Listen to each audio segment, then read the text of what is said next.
is that when we talk about us being created in God's image, it's not pointing to the physical image of God.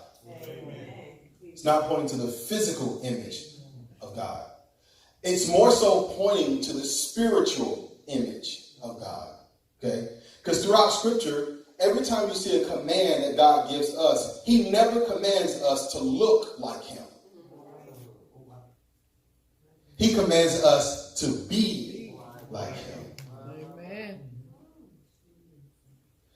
God never said, look like my physical appearance. In fact, there are only a few places in Scripture that actually talks about the physical appearance of God, and specifically of Jesus, the Son.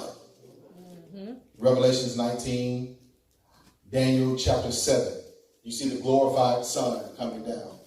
And it talks about him having legs that are bronze and hair like wool, eyes like fire.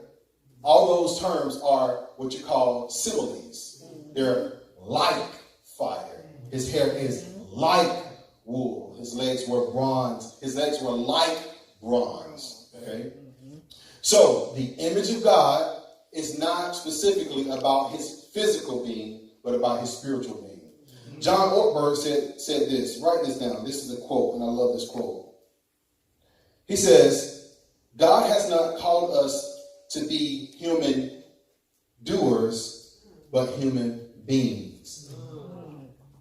God has called us to be human beings before human doers.